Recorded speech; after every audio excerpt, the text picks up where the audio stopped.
Halo teman-teman, jumpa lagi dengan Yengki Bravoan, Bravo Bravo Whiskey. Nah, kali ini saya ingin memperkenalkan Radio Wolf Lite yang ternyata juga banyak penggemarnya, tapi juga banyak yang hanya mau membeli jadi ya. Pertama, saya bukan pemilik, jadi tidak memperjualbelikan secara masif, karena ini buatan dari teman kita Mr. Dimitri dari Rusia dan teman-teman tim di sana. Ini adalah Wolflight dengan display 3,5 in ya. Dengan display 3,5 in. Kalau kita ukur ini displaynya 3,5 in teman-teman. Lebarnya dan panjangnya tadi, ini lebarnya. Ini lebarnya seperti ini dan saya mempergunakan meraciknya dengan mic ini ya. Dan untuk boxnya ini panjang ke belakang ini 30 cm. Ini bentuk belakangnya ya. Sangat sederhana, ini untuk DC cord dan ini untuk antena. Tidak ada yang lebih di belakangnya. Saya ini kalau yang ini mempergunakan box bekas ya. Dan inilah displaynya teman-teman. Sudah dibuat untuk yang kesekian kalinya dan ini siap mendapatkan tuan baru ya untuk display. Ada tiga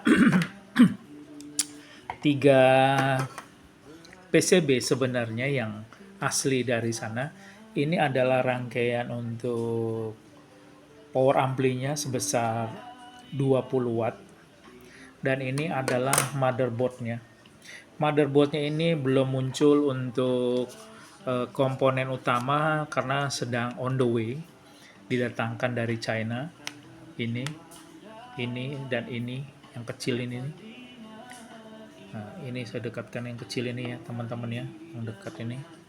Nih, sebentar supaya lebih jelas yang mana yang kecil itu. Ini teman-teman. Nah, ini yang kecil itu teman-teman. Ini adalah rangkaian motherboardnya. Dan ini adalah pengubah dari digital ke non-digital dan dari non-digital ke digital. Jadi nanti dia bisa mereceive karena di HDR ya. Ini untuk motherboardnya dan ini tampilan belakangnya. Nah, seperti ini teman-teman untuk Radio Wolf. Sebentar saya videokan untuk menunya. Radio ini sangat kompatibel dan ini sudah saya coba pergunakan hampir 1 tahun ya untuk mencoba mempergunakan, dan aslinya 20 watt ini sudah saya rubah menjadi 100 watt dengan yang saya desain sendiri ini dengan 100 watt. Kalau dari Rusia hanya 20 watt saja. Nah, ini untuk tampilan depannya nanti yang kedua. Kalau yang ini kan dia di sininya di cutting jadinya dia bolong tidak terlihat ya. Kalau ini kan lebih terlihat ada call sign-nya. Begitu teman-teman. Kita langsung saja melihat hasil menu displaynya seperti apa. Oke teman-teman, kita akan mencoba display on pada radio Wolflight ini ya. Ini adalah tombol power sesuai dengan judul-judulnya di masing-masing bawah tombolnya ini, dan ini untuk menu. Kita pencet on. Nah, ini tampilan displaynya dan di bawah tadi ada versi firmware yang dipergunakan. Dan ini adalah tampilan displaynya seperti ini. Kita bisa merubah tampilan untuk warna ini. Kalau yang ini sudah standar, hanya bisa memperlebarkan saja ya. Dan ini adalah di menu CW. Seperti yang saya sampaikan tadi bahwa dia sudah bisa merecord, decodernya sudah ada. Contohnya seperti ini teman-teman. Bila kita Misalnya kita CW ya, kita klik di sini dan ini akan muncul.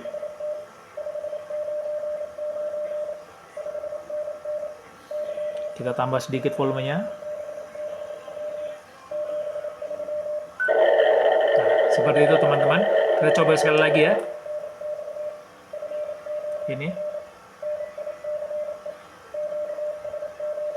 Dia sudah bisa mendekode baik untuk CW dan RTTY. Karena di mode ini dia akan muncul. Kita kecilkan dulu.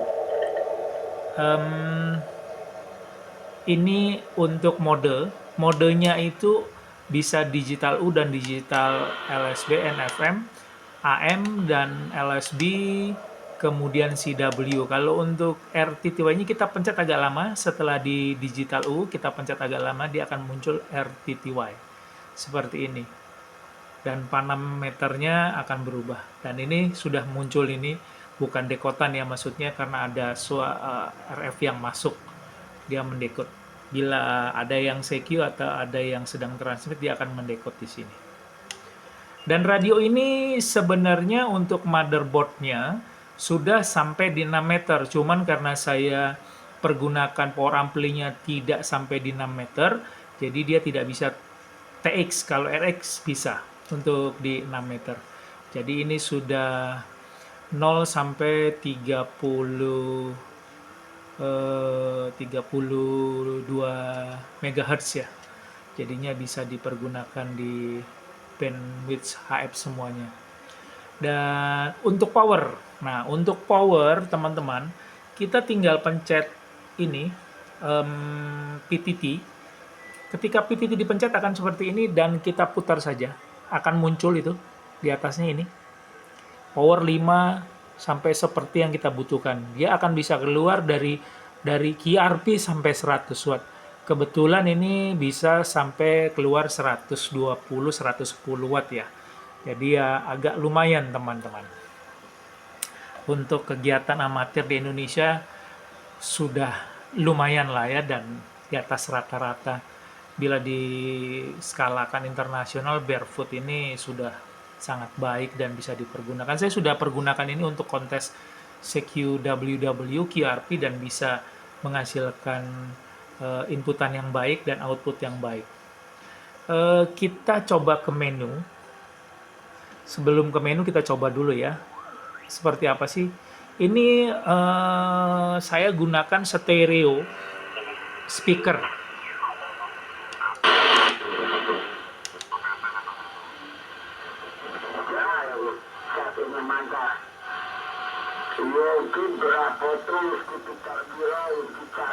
Jadi kita bisa melihat waterfall dari Panavol ini. Ini Panavolnya terbuka, bandwidth-nya 200 sampai 5000 ya.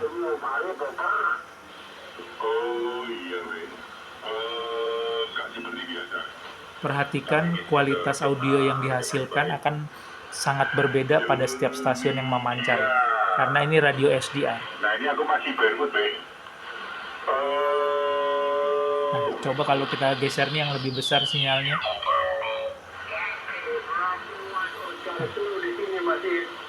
Seperti ini.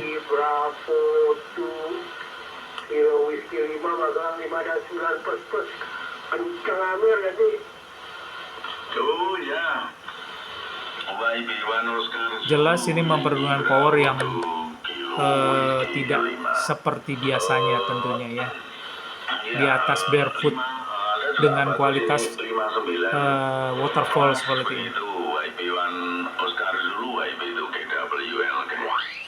Oke.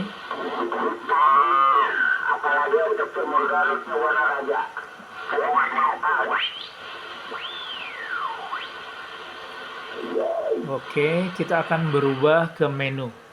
Menu kita tahan sedikit dan dia akan keluar seperti ini teman-teman. Ini akan keluar seperti ini. Coba ya kalau didekatkan sedikit. Oke. Nah, ini teman-teman menunya. Agak susah untuk membuat dia lebih jelas dari ini ya. Maafkan atas ketidakmampuan kamera saya mendapatkan hasil yang terbaik. Dan di sini sudah ada TRX setting, RX setting, dan TX setting, CW setting, equalizer. Sangat banyak teman-teman seperti ini. Equalizer ini kita bisa memiliki untuk di SSB ini memiliki 10 channel untuk mic. Nah ini buktinya teman. Satu dari 31,25 Hz sampai 16 kHz ini. 1, 2, 3, 4, 5, 6, 7, 8, 9, 10. 10 channel teman-teman. Jadi sudah cukup banyak dan bisa mengatur mode tanpa kita harus menambahkan input sound card ya, karena dia sudah memiliki, dan karena chipnya sudah mempergunakan 12 bit ya, sudah di atas rata-rata dibandingkan radio-radio homebrew yang ada sekarang. Nah, ini untuk equalizer.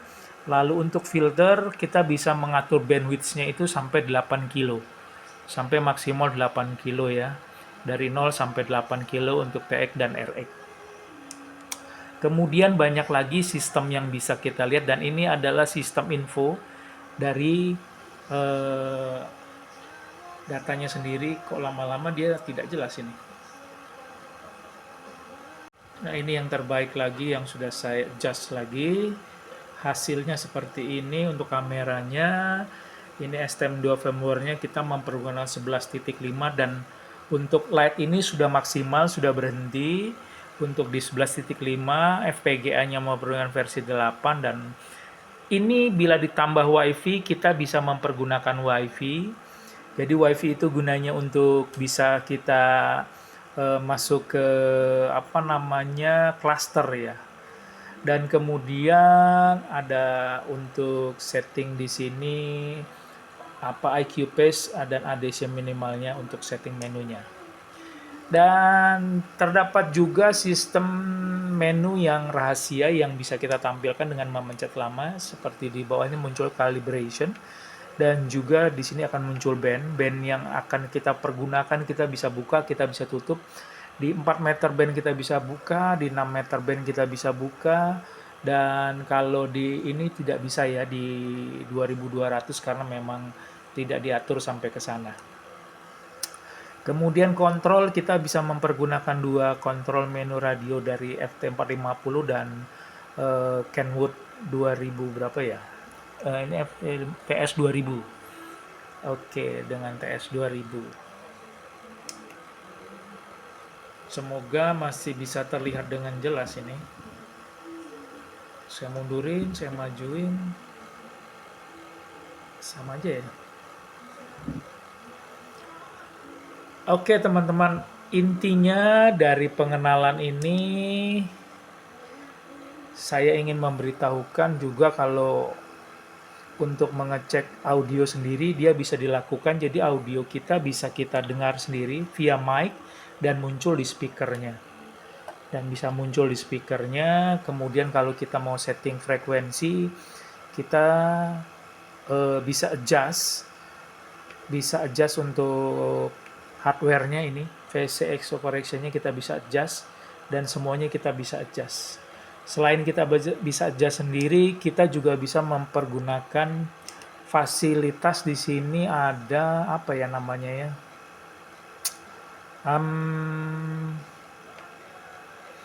Di sini ada self test. Nah, ini self test ini untuk melihat apakah semuanya bekerja dengan baik. Seperti ini teman-teman. Kemudian ini juga kita bisa melihat spektrum analyzer. Spektrum analyzer yang sedang digunakan, kita jadikan ini spektrum analyzer ya. Begitu teman-teman. Nah, seperti ini. Dan juga nah ini Wavcaster kalau kita gunakan WiFi-nya tadi ya. Dan masih banyak lagi yang bisa kita lihat dari menu-menu di radio ini. Cukup membuat amazing untuk radio homebrew bukan pabrikan yang memiliki menu seperti ini teman-teman. Saya rasa ini sangat worth it untuk dibuat dan bisa dipergunakan untuk kegiatan amatir radio. Semoga video ini membawa inspirasi dan membuat teman-teman semangat ingin mencoba menyoldernya. Karena ini sangat worth it dan juga sudah memiliki mode yang luas, dan juga ya tentunya kalau ditanya bisa split atau tidak, wah sangat bisa. Karena ini radio yang memang sudah dibuat untuk bisa berbagai macam jurus, begitu ya teman-teman. Terima kasih teman-teman sudah menonton video ini. Semoga sekali lagi teman-teman terinspirasi dan ingin mencoba membuatnya. Untuk yang baru ini tentunya akan mencari tuan baru untuk radio ini ya. Bagi yang berminat bisa silahkan mengamati videonya. Di situ akan tertera biaya belanja di luar ongkos jahitnya. Ongkos jahitnya sih terserah teman-teman. Saya tidak mengkomersialkan, maksudnya memperjualbelikan untuk mendapatkan keuntungan ya, hanya senang menyolder. Dan buat teman-teman yang mau dan tidak memiliki kesempatan untuk menyolder, silahkan. Salam manis dari Yankee Bravo One, Bravo Whiskey. Sampai jumpa lagi.